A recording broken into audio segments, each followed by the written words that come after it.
oceano é a maior parte do nosso planeta azul. Ele cobre mais de 71% do globo e fornece mais da metade do oxigênio que respiramos. De cada 2 respirações que damos, uma vem do oceano.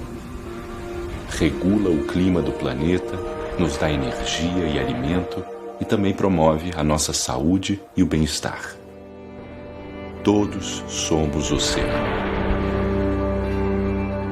Mas hoje enfrentamos ameaças alarmantes. Alteração e crise no clima, um dia de enchente e um dia de seca. A poluição, a perda da vida marinha, a pesca excessiva e descontrolada acabando com os peixes nos mares. E para olhar para o oceano e conservá-lo, vamos ter uma década inteira. De 2021 a 2030, a Unesco declarou a Década do Oceano.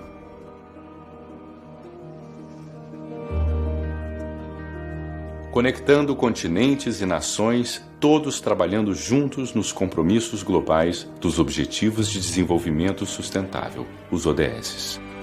Vamos olhar para o litoral brasileiro. Com cerca de 9.000 quilômetros de costa, temos uma diversidade de ambientes como manguezais, recifes de coral, praias e estuários. Aqui tem vida. Vida marinha e cultural. Você sabia que 1 em cada 4 brasileiros vivem na zona costeira? E que de cada 200 brasileiros, 1 é pescador. Eles dependem do oceano e produzem alimento para nossas famílias. Tudo está interligado. Os mares costeiros abrigam mais de 90% da vida marinha e os pescadores e pescadoras dependem dessas áreas. A sua vida depende da saúde dos oceanos. A cada vez que você respira e a cada vez que você se alimenta de produtos de origem marinha, o oceano está em você. Precisamos fortalecer a conexão entre as pessoas, organizações e governos. O oceano que precisamos para o futuro que queremos. Você é mais uma gota desse grande oceano. Compartilhe nas redes sociais suas descobertas sobre o oceano. Conecte-se ao oceano no seu dia a dia. Para participar, entre em contato com nossas redes.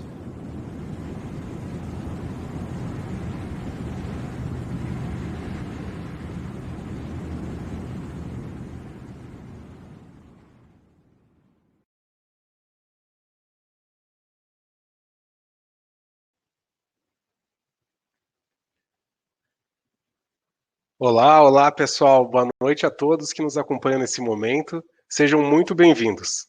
Antes de começar a nossa programação aqui, trago alguns recados. Teremos cerca de 1 hora de conversa e vocês podem mandar suas dúvidas aqui no chat que vamos responder ao longo do evento conforme o nosso tempo. Nosso objetivo aqui é esclarecer as dúvidas de vocês. E ainda dá tempo de marcar os amigos e convidar todo mundo para acompanhar aqui a nossa live. Queremos envolver todo mundo nesse movimento aqui, que é o Camp Oceano. Vamos lá, pessoal. O outro recado é que este evento será traduzido em Libras pelo nosso amigo Ivan. E para aqueles que não podem nos ver, iremos nos autodescrever. Vou começar. Eu sou o Jorge, sou jornalista e faço parte da equipe da Fundação Grupo Boticário. Sou branco, tenho cabelos curtos, escuros, uso óculos, estou usando uma blusa escura e ao meu fundo aqui vocês podem ver uma estante com livros. O Ivan, o nosso intérprete, ele tem pele clara, usa óculos também, tem cabelos escuros, curtos, está usando uma camisa preta e tem ao seu fundo uma parede azul. É com muito entusiasmo que dou início a esta live de Tira Dúvidas sobre o Camp Oceano, uma nova edição da Teia de Soluções que está com as inscrições abertas para todo o Brasil. Esta é uma iniciativa da Fundação Grupo Boticário de Proteção à Natureza, em parceria com a Fundação Araucária, que tem o objetivo de desenvolver e apoiar projetos que contribuam com a saúde e a sustentabilidade do oceano.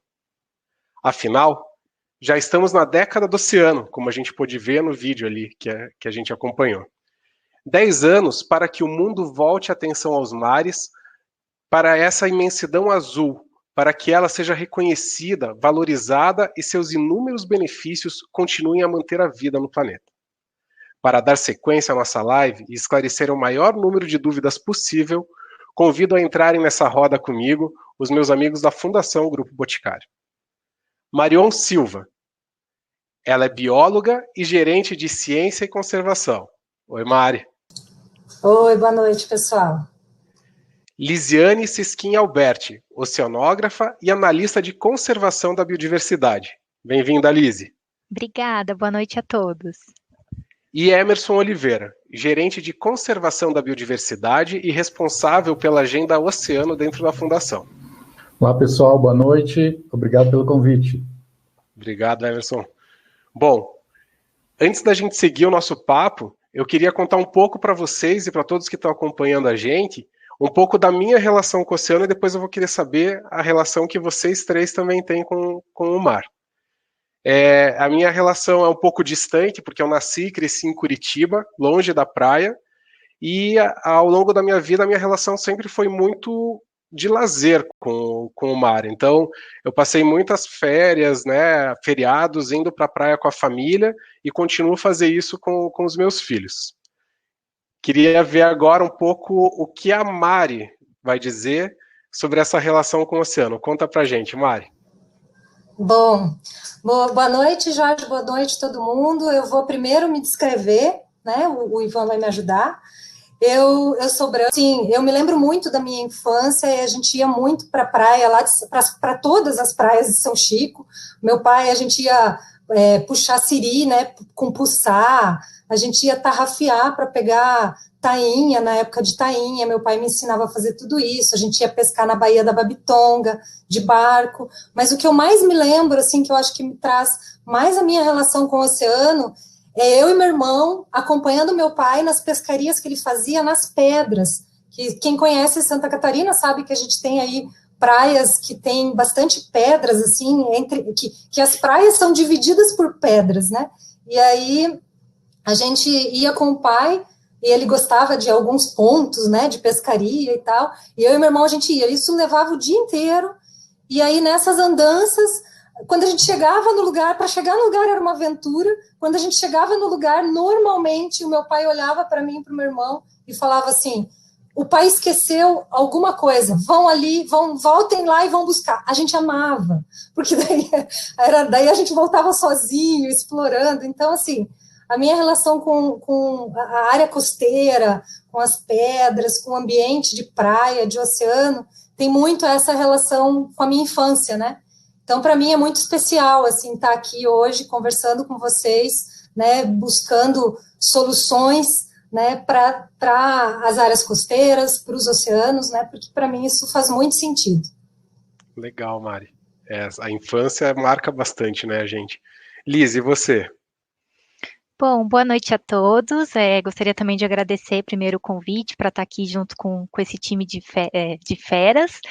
Para quem não pode me ver, eu sou branca, eu tenho cabelos longos e levemente ondulados, na cor castanho claro, eu uso óculos, eu estou vestindo uma blusa branca com um colar preto e cinza, e ao meu fundo vocês podem ver uma parede branca, um pedacinho de sofá, além de alguns livros. Bom, falar da minha relação com o oceano é fácil e é muito gratificante, né? Então, triste, chorando. Então, eu construí, né, minha história de vida ao lado do meu também oceanógrafo, meu marido. E é isso. Legal, Lizzy. Bacana. Emerson, faltou você. Eu queria que você falasse da tua relação e daí também já aproveitasse e falasse qual que é a relação que a Fundação Grupo Boticário tem com o oceano. Perfeito, Jorge.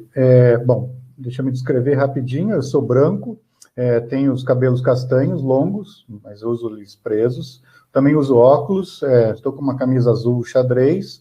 Estou na sala da minha casa, onde tem uma parede aqui na sala, com um papel de parede com listas verticais. Bom, eu também sou da floresta com araucárias, Jorge, né? Sou do interior aqui do estado, mas com 14 para 15 anos eu fui morar no Espírito Santo, né, com minha família, e morava ali nas cercanias de Cachoeiro de Itapemirim, a terra do rei Roberto Carlos, e era muito legal porque, né, eu conseguia, em final de semana, pegar a bicicleta e ir com os amigos até a praia. Dava alguns quilômetros de distância, mas isso era maior barato e realmente acabei criando uma relação muito forte também com a área costeira, com as praias. E de lá para cá, assim, confesso que ficar um mês longe da praia, sem sentir o cheiro do mar, sem pisar na areia, realmente é bem difícil. Isso parece que serve como terapia para a gente. E a Fundação Grupo Boticário, desde sua origem, né, há 31 anos, nós completamos esse ano, mas há 30 anos, das primeiras ações da Fundação Grupo Boticário foi abrir editais para conservação, para apoio a projetos de conservação e do entendimento melhor da nossa natureza, né, e também para a proposição de soluções aos problemas relacionados à necessidade de conservação de nossas áreas naturais. E de lá para cá, a TEIA, né, Teia de Soluções, com o Camp Oceano, é uma das modalidades da nossa Teia de Soluções, é uma evolução desse nosso processo, desses editais, ao longo desses 30 anos. E a Fundação, então, desde do início, né, mais recentemente a gente lançou editais regionalizados, alguns com foco específico na área costeira e marinha, mas, de um modo geral, uma é relacionada a oceanos, conservação das nossas áreas costeiras e marinhas, outras em relação a cidades baseadas na natureza, a terceira, a turismo em áreas naturais. Esse edital também tem um pouquinho de relação sustentável, e além dos nossos territórios, no entorno das nossas duas reservas naturais, nas nossas duas RPPNs, a Grande Reserva da Mata Atlântica, aqui no sul do Brasil, a Reserva Serra do Tombador, lá no Cerrado, além da região da Baía da Guanabara e da bacia do Rio Miringuava, que é um dos mananciais de abastecimento público aqui da região metropolitana de Curitiba. Bacana, Emerson. E tem muita história, né, para contar. Os projetos que a gente apoia, né, trazem muitas histórias aí, muitas relacionadas com o oceano também. E, gente, para que vocês entendam um pouco mais sobre essa relação que a Fundação tem com o oceano, queria pedir que a Mari explicasse um pouco mais sobre o que é a Teia de Soluções e o que é o Camp Oceano também. Legal. Acho que o Emerson falou um pouquinho, né, desse nosso histórico aí, e aí a Teia de Soluções, ela veio no ano passado para inovar mesmo a forma como a gente apoia projetos, né, então, como o Emerson falou, aí são 30 anos apoiando mais de 1.600 iniciativas, e desde o ano passado a gente mudou um pouquinho a forma como a gente conduzia essa seleção, né, de propostas, e a gente inclui dentro de todos os formatos, não só do Camp, aqui eu estou falando da Teia de Soluções, a gente inclui uma etapa a mais dentro do processo, de todos os processos, que é uma etapa que ela prevê uma co-construção, uma ajuda, digamos assim, multidisciplinar, que envolve várias pessoas de formações diferentes e que ajudam a melhorar o impacto desses projetos, dessas propostas que estão sendo colocadas.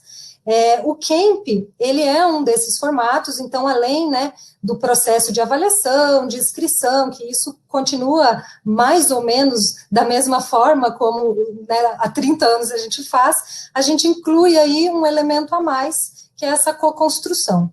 Então, o Camp, a gente também já não chama mais projeto, né, Jorge? A gente mudou viramos essa chavinha também dentro da Fundação.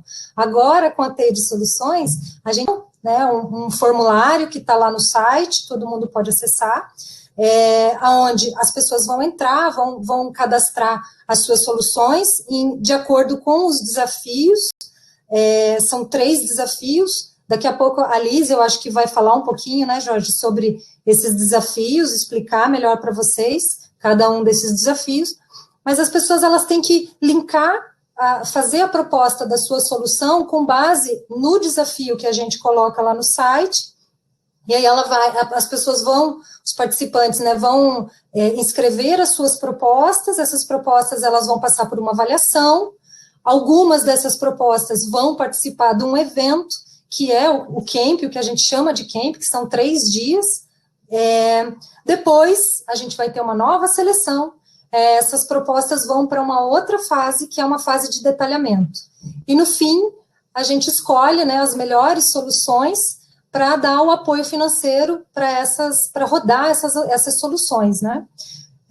Bom, importante frisar, né, que como a gente está falando do tema oceano, então o que a gente quer com essas soluções são que elas sejam aplicáveis e com entregas importantes para a conservação e dentro da linha, né, da década dos oceanos, de um dos objetivos que é a resiliência do ecossistema costeiro, né, da área marinha costeiro, que é os oceanos resilientes e saudáveis, né, então essa linha que a gente quer as propostas do CAMP. Bacana, Mari, um panorama bem bom aí do que é, né, o CAMP e a TEIA.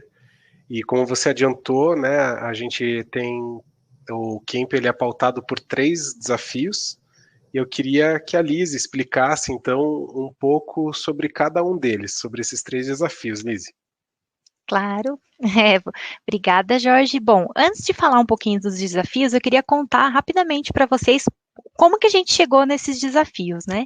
Então, a gente atuou em todas as oficinas que foram realizadas no segundo semestre do ano passado, né? As oficinas regionais da década da ciência oceânica, foram realizadas nas 5 regiões brasileiras. 3 desafios principais para trabalhar nessa edição da nossa teia de soluções, que é voltada, né, à imersão nos desafios costeiros e marinhos. Como vocês sabem, né, o turismo ele possui um papel muito importante na economia do nosso país. E o setor ele tem muitos desafios a enfrentar agora nessa retomada pós-Covid. Mas a gente sempre tem que pensar que esse turismo ele deve ser alavancado, mas a gente não pode de forma alguma prejudicar as espécies, seus ambientes naturais e as populações que ali vivem e que dependem desse ecossistema e dessas espécies.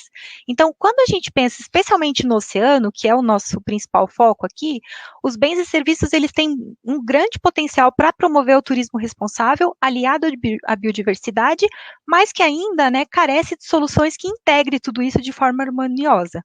Então, devido a isso, o nosso primeiro desafio é fomentar o turismo responsável, conservando a biodiversidade, onde a gente busca soluções que integrem esses 3 elementos, né, conservação da biodiversidade, bens e serviços e o turismo responsável.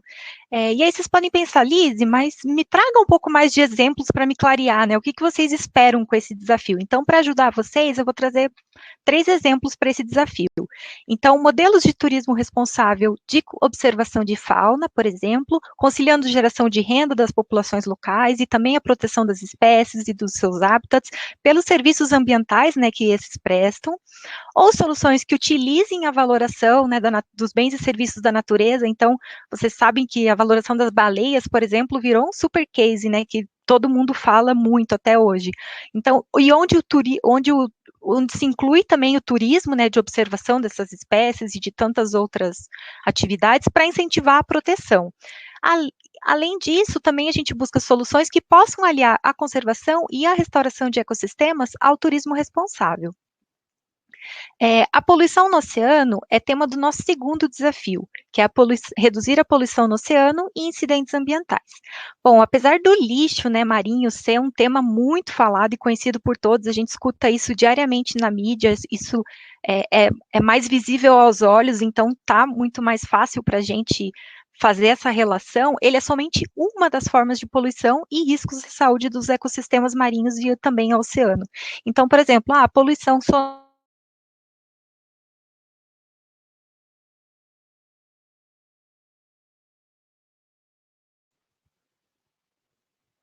no impacto na nossa biodiversidade marinha.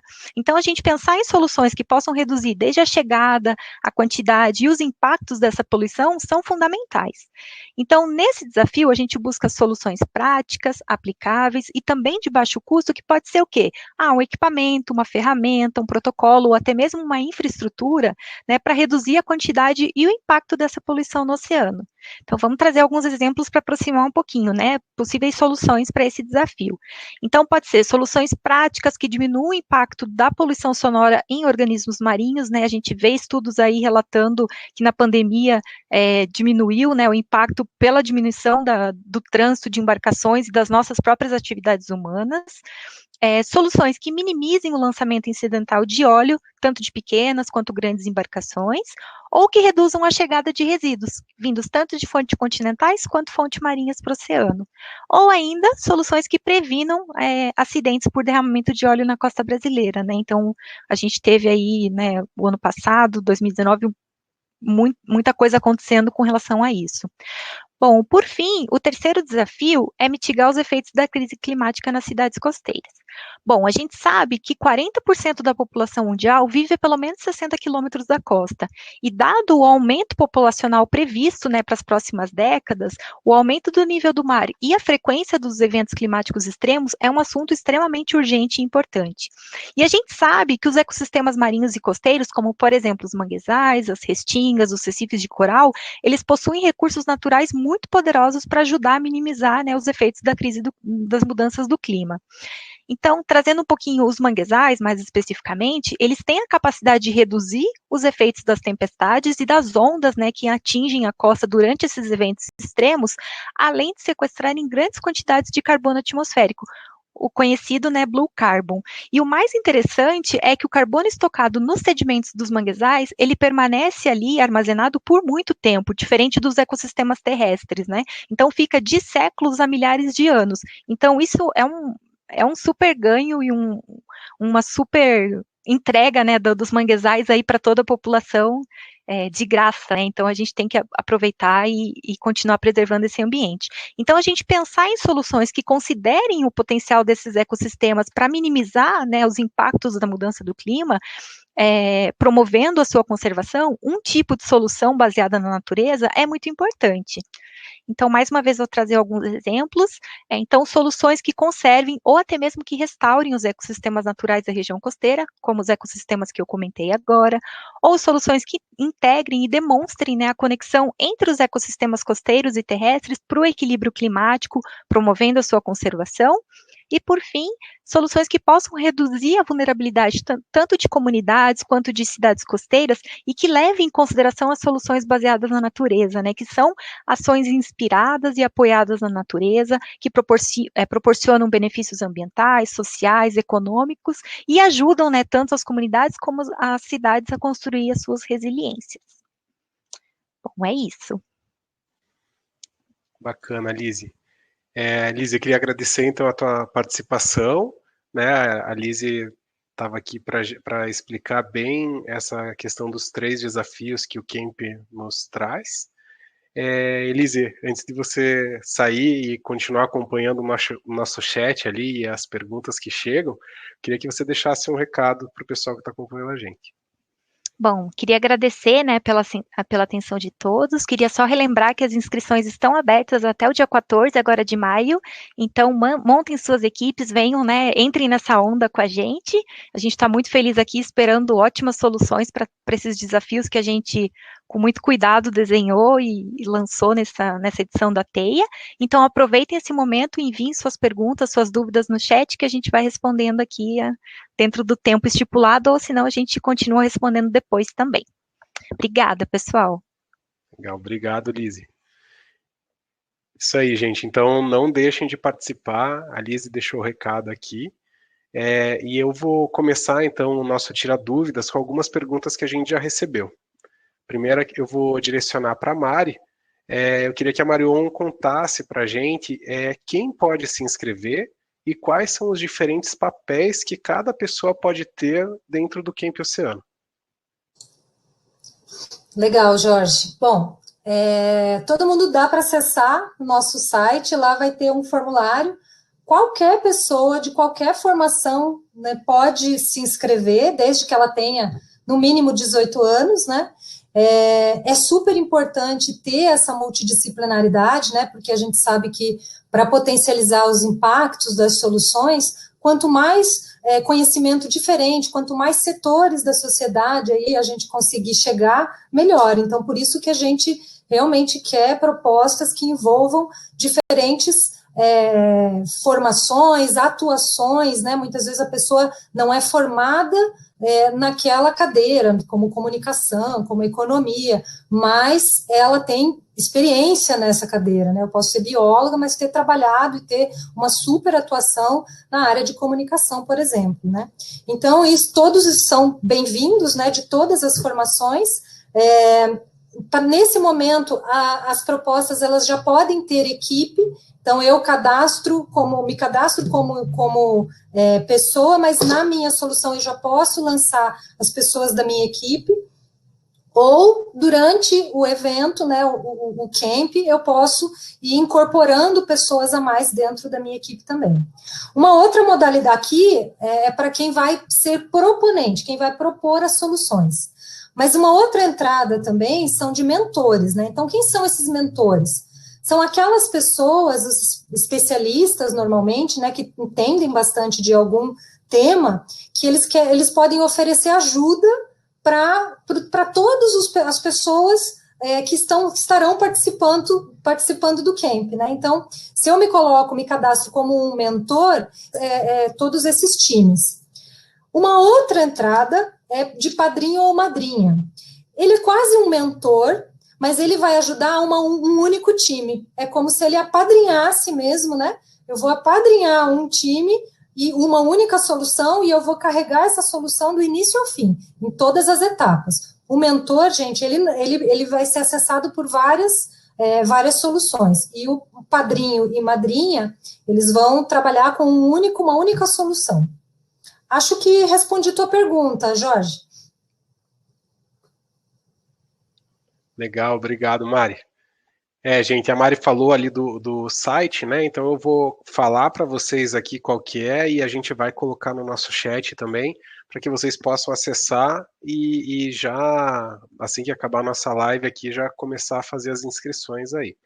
Então, para participar é só acessar camp.teiadesoluções.com.br.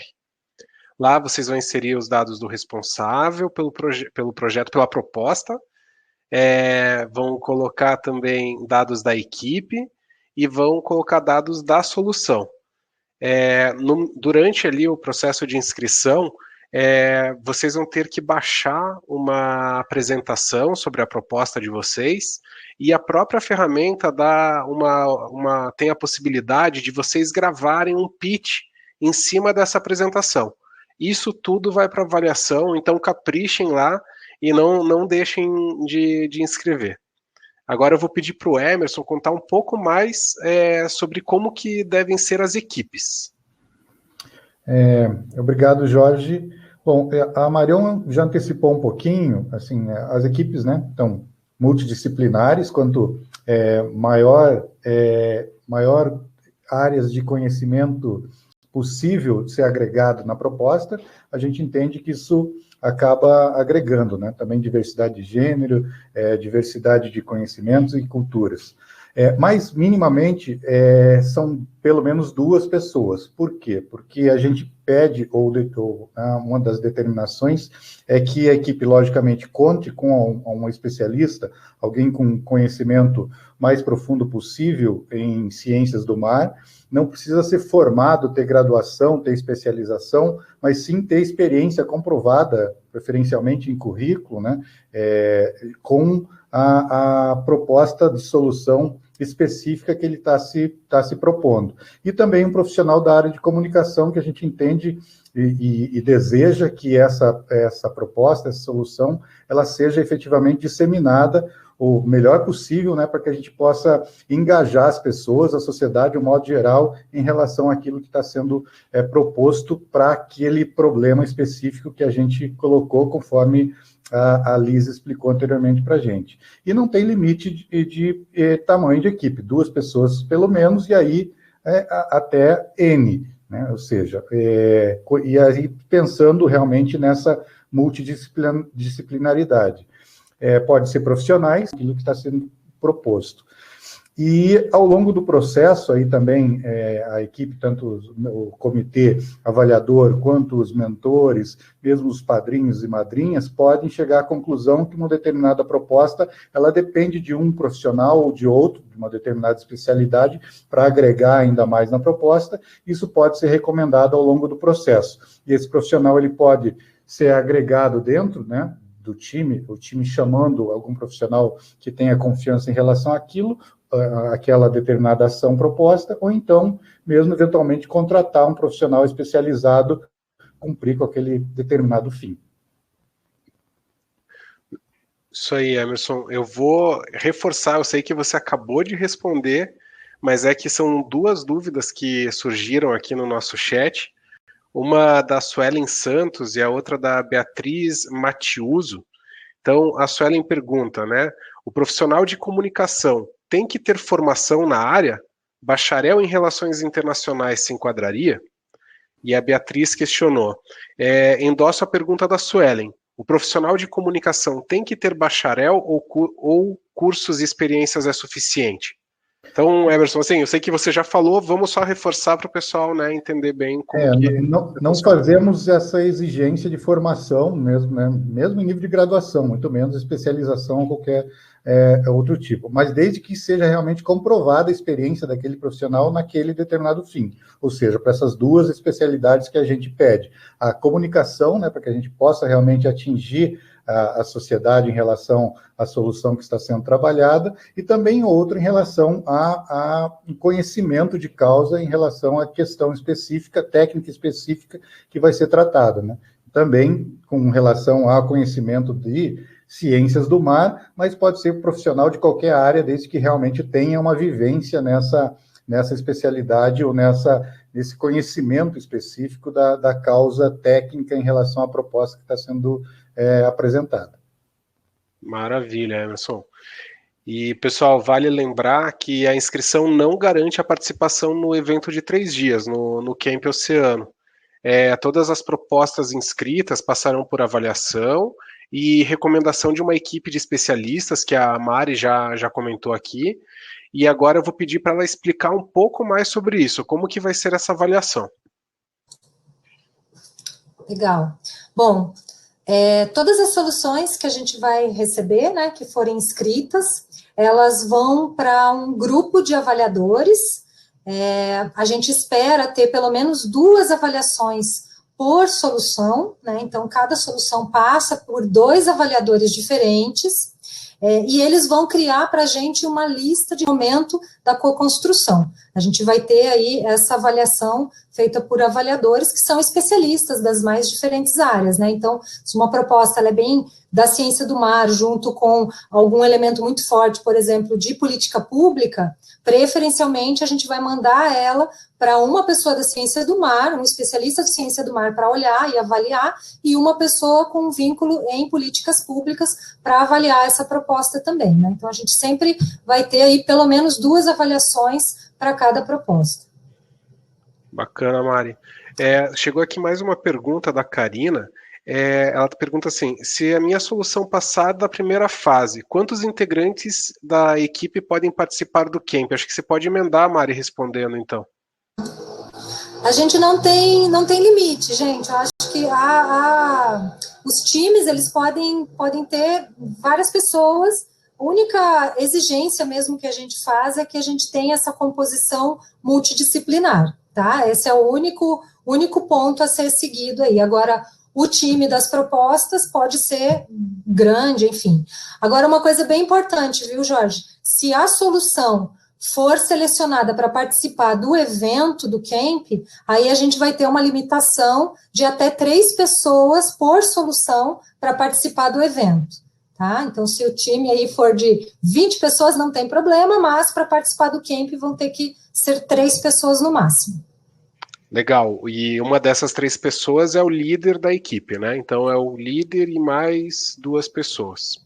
Isso, acho que esse ponto é bem importante, Jorge. A gente tem sempre, cada solução, para ela chegar lá no final, ela tem que ter um responsável técnico e uma instituição que vai receber o apoio, né, lá no final, se ela for apoiada. Então, ao longo desse processo, a gente vai ter que identificar quem vai ser o responsável técnico por aquela proposta, por aquela solução, e conforme ele vai andando dentro dessas fases, vai ter um momento que o time também vai ter que indicar qual vai ser a instituição responsável por aquela proposta. Certo. Isso a gente está falando, pessoal, né? São 3 pessoas de cada equipe selecionada na primeira fase que vão acompanhar o evento do camp, né? Aqueles 3 dias de imersão que fazem parte da segunda fase do processo. Lembrando que todos os projetos, as propostas, elas precisam estar relacionadas com um daqueles 3 desafios que a gente apresentou aqui no começo da nossa conversa. Eu acho que a gente pode trazer aqui os desafios de novo no chat aqui para todo mundo ter isso fresco. E aí eu vou aproveitar para pedir para o Emerson contar um pouco mais sobre o que a Fundação espera das propostas em diferentes expertises, né, ou seja, realmente sejam multidisciplinares e que elas possam ser replicadas e que tenham uma autossustentabilidade aí posterior também ao nosso apoio preferencialmente, né. Os times, então, eles devem ter um conhecimento prévio o melhor possível da problemática que vai ser abordada. O trabalho, né, a gente deseja que ele seja cooperativo, seja sistêmico, seja integrado, e que realmente eles possam apresentar soluções efetivas aí para esses desafios, conforme a gente apresentou para a costa brasileira. Necessariamente os projetos precisam ser voltados à nossa região costeira, né, dentro dos limites do território nacional, de nossa zona econômica exclusiva, e os profissionais, eles precisam, especialmente o responsável técnico, ele precisa ser um profissional brasileiro também, né, tem o CPF brasileiro, embora a equipe possa agregar também profissionais estrangeiros, né, porém, logicamente, a instituição ela precisa ter também um CNPJ nacional livre de qualquer embaraço. Obrigado, Emerson. E uma informação bem importante para quem está interessado, as inscrições são gratuitas, tá, gente? É de graça, sem custo nenhum. Podem se inscrever, não tem nenhuma taxa de inscrição. O que não pode esquecer é o prazo de inscrição. Então, as inscrições estão abertas até o dia 14 de maio agora. A gente está na reta final e a gente espera que vocês aí corram e se inscrevam também. Mari, a gente falou agora, né, de que nem todas as equipes inscritas participam do evento, né, mas o evento aí é um grande chamariz e um grande diferencial desse processo, que é um processo de imersão mesmo, né. Queria que você falasse um pouco mais como que vão ser esses 3 dias de evento online. É isso mesmo, Jorge. Acho que é uma imersão bem bacana, assim, diferente. Acho que algumas pessoas que estão nos assistindo participaram aí do Conservatom, né, que foi um super sucesso no ano passado, o Conservatom da Grande Reserva Mata Atlântica.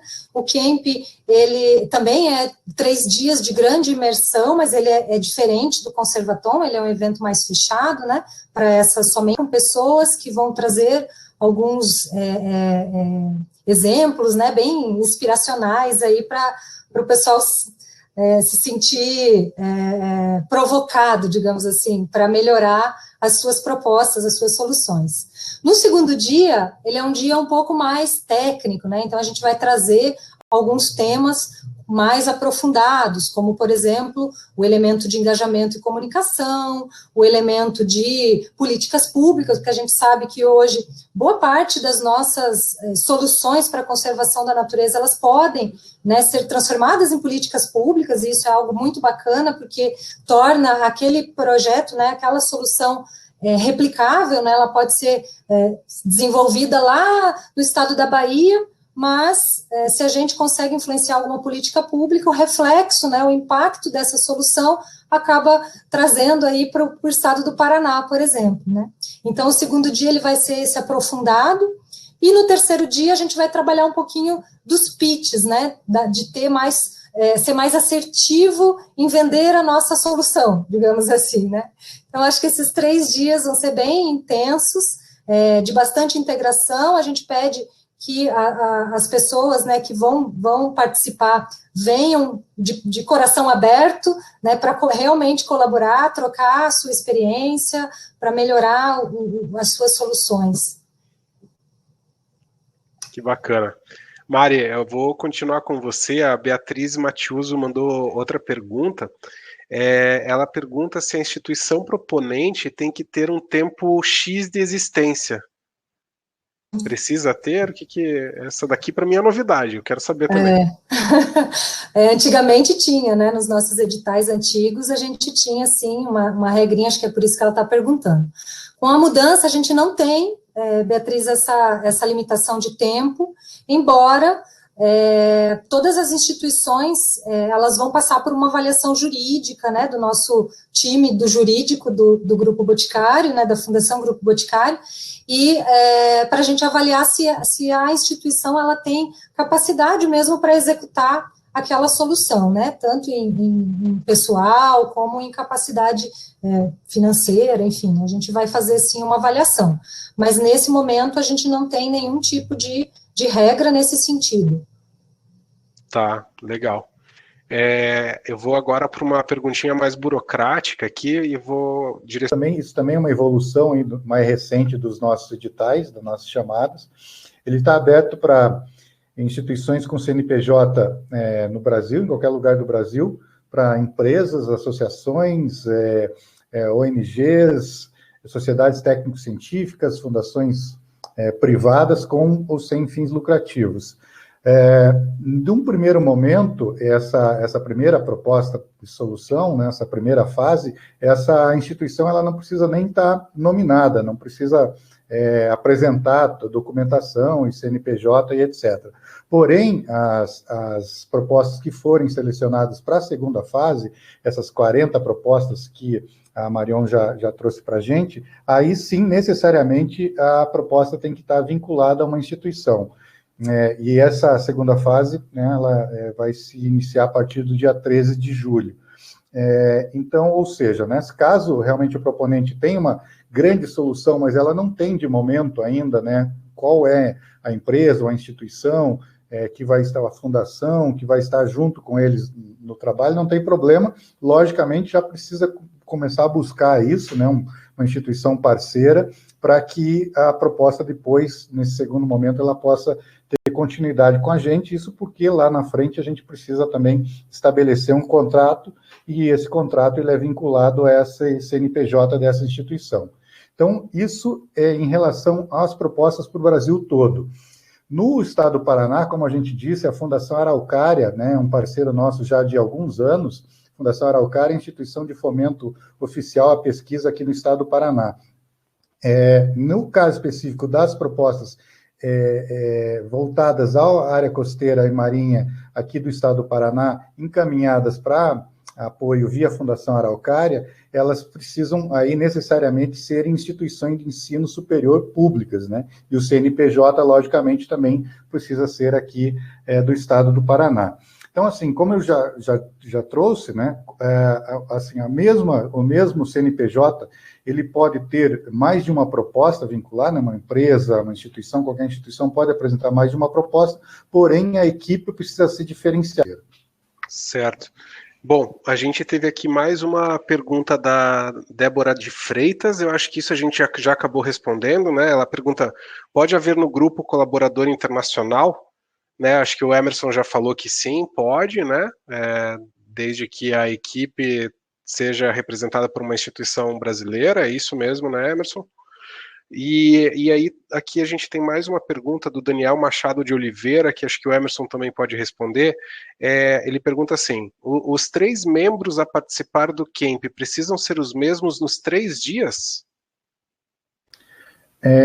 Oi, Daniel, obrigado por sua pergunta. Não necessariamente, mas a gente entende que pelo menos um integrante, em especial o responsável técnico, que é o proponente principal da proposta, deva acompanhar toda essa fase, porque uma delas vai estar vinculada à outra, né? Então a gente tem um primeiro momento ali mais inspiracional, depois a gente vai fazer realmente um trabalho de conexão entre os projetos também, tentando obter sinergias entre eles, e também visando potencializar os resultados e agregar alguns aportes técnicos que a gente entenda e o comitê técnico avaliador entenda que seja necessário para aprimorar ainda mais a proposta. Ou seja, necessariamente um integrante, preferencialmente o proponente, né, o responsável técnico, como a gente chama, o ideal é que ele participe durante todo o período para não haver prejuízo para a proposta.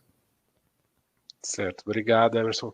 Olha só, a gente tem aqui a participação da Leandra Gonçalves, a nossa parceira aí de Conexão Oceano, que a gente teve aí há uns dias aqui no Face da Fundação também. Obrigado, Leandra, por estar aqui acompanhando a gente e por mandar uma pergunta para... Acho que essa aqui eu vou direcionar para a Mari, então. A Leandra está perguntando se é esperado que a solução seja local ou nacional? Uhum. Ótima pergunta, Leandra. Bom, gente, o Emerson lá no começo comentou sobre as agendas, né? Então, assim, as 3 agendas da Fundação, incluindo o Oceano, elas são nacionais. Então, a proposta, a solução, ela pode sim ser local, desde que ela tenha um potencial de replicação ou de maior abrangência. Tá? Então, eu até falei um pouquinho ali sobre políticas públicas, né, na última resposta, e é bem por aí mesmo. Eu posso trabalhar localmente, né, dentro de um estado, dentro de um município, desde que aquilo possa ter um potencial, possa ser replicado ou ter uma abrangência de impacto maior. Caramba, bateu aí, Marion. Mari, eu vou... Fiquei brava, eu bati aqui. Eu vou seguir com você, então, e agora eu queria falar de apoio, que acho que muita gente tem essa pergunta e quer saber a resposta, né? Você já relatou que ao longo do processo do Camp, os participantes contarão com o suporte de mentores e o apoio técnico para desenvolverem e aperfeiçoarem as propostas, né? E eu queria, né, que você contasse se vai ter algum tipo de apoio financeiro para que aquelas soluções, né, elas saiam do papel e de quanto que a gente está falando. Sim, a gente vai ter sim apoio financeiro, senão não seria a Fundação Grupo Boticário em sua teia de soluções. A gente tem destinado somente para o estado do Paraná, que são 300 mil da Fundação Grupo Boticário e 300 mil da Fundação Araucária, né, como o Emerson colocou aqui na pergunta anterior. Então, seria esses 600 mil direcionados somente ao estado do Paraná e 900 mil direcionado a soluções de outros estados. Tá? Então, a gente tem, eu considero que uma proposta que foi inscrita, que participar do Camp, ela já está sendo premiada, porque ela já está passando por um momento de melhoria, com várias mentorias, né, e tal. Então, um padrinho, ela vai ter direito a padrinho, madrinha, que vai poder, né, acompanhar todo o desenvolvimento. Eu já vejo isso como uma grande premiação. Mas, sim, no final do processo, a gente tem essa expectativa. A gente tem aí, Jorge, para ajudar, dentro do regulamento, a gente cita, né, qual seria o ticket médio dessas propostas, né? Então, a gente tem lá, o que a gente estabeleceu é mais ou menos 180 mil reais por solução. Então, assim, pode ser um pouquinho mais, pode ser um pouquinho menos, né? É uma média mesmo, para o pessoal aí ter um pouquinho mais de norte na hora de inscrever aí as suas soluções. Excelente, excelente, Mari. A produção tá me passando um recado aqui só, para deixar mais claro aqui para a pergunta do Daniel Machado de Oliveira, sobre os 3 membros, que se eles precisam ser os mesmos nos 3 dias, é preciso sim, tá? Tá, Daniel? Então, os 3 são os mesmos membros da equipe a participarem nos 3 dias do Camp, isso porque vai ter uma capacitação lá e é importante que sejam as mesmas pessoas, tá bom? Então, esclarecendo isso. A gente agora vai caminhar para o encerramento já da live, passou muito rápido essa hora, né? E a conversa foi muito boa, acho que a gente conseguiu esclarecer muitas dúvidas, e caso alguma dúvida não tenha sido respondida, ou suas, a gente vai colocar os 2 endereços de e-mail aí para vocês terem também como contato, e a gente vai responder essas dúvidas o mais breve possível. Eu acho que deve ter mais algumas dúvidas aqui que estão chegando, mas a gente vai responder, calma, então, estão pedindo para responder mais essa aqui, gente, e daí a gente segue para o final, tá bom? Só vou pedir para a Mari, então, ser breve na resposta. É do Alexandre Monteiro. Minha dúvida é que nosso projeto da ASPI, Associação de Surf Praias de Itajaí, já está em andamento com alguns patrocinadores. Ele gostaria de inscrever. Tenho essa possibilidade? Mari, e aí? Tem sim, Alexandre. Desde que, lógico, né, o elemento da solução em si, para desenvolver a solução em si, ela não esteja contemplada no outro apoio, né? Então a gente não pode pagar 2 vezes exatamente a mesma solução. Então, mas se for um componente novo dentro de um projeto que já existe, já está rodando, não tem problema nenhum, não. Legal. Então, Mari, aproveita e se despede. Bom, gente, foi um prazer estar aqui. Eu espero que todos vocês, eu estou acompanhando aqui, eu fico olhando para baixo porque eu estou acompanhando no Face. Eu estou vendo que a gente teve em média aí, pelo menos pelo Face, de 50 a 40 participantes, então eu estou esperando as 50, 40 propostas de soluções apresentadas até o dia 14 de maio, tá bom? Então, um abraço para vocês, boa sorte, e a gente está aqui, se vocês precisarem tirar mais alguma dúvida, é só mandar ali no site, ou até nos nossos e-mails aqui da Fundação, que a gente está à disposição para ajudar vocês. Isso aí. Emerson, você também. Pode falar suas últimas palavras. Obrigado, Jorge. Obrigado a todos. Mari, Ivan. A gente, como a Mari colocou, a gente segue à disposição aí, né, até o dia 14. Claro que o ideal é vocês anteciparem o máximo possível o encaminhamento das suas propostas, né? Sempre lembrando que pode, né, os últimos dias ter aí excesso de conexões e ter algum probleminha de internet, então, o quanto pudesse antecipar, melhor. Todas essas informações que a gente trouxe aqui e outras, né, em detalhe, estão no regulamento do Camp Oceanos, na página, né, o e-mail também está ali para quem não conseguiu pegar, que é o nosso contato direto com a nossa equipe, e a gente realmente aguarda aí as propostas de soluções e também desejamos vê-los aí na sequência aí das ações do Camp, em especial aí nesse momento de mentoria. Ela vai ficar disponível nos nossos canais, e vocês daí podem também compartilhar com os amigos, porque as dúvidas, né, são de todos. Então, compartilhem, estimulem o pessoal a fazer a inscrição também, a trazer suas soluções, para que a gente tenha um processo muito rico. Para fazer a inscrição, basta acessar camp.teiadesoluções.com.br e lá vocês podem consultar o regulamento, encontrar informações mais detalhadas e fazer as inscrições, tanto de equipes como de mentores, padrinhos e madrinhas. A gente conta com as soluções de vocês para transformarmos o nosso oceano. Boa noite, pessoal. Boa noite.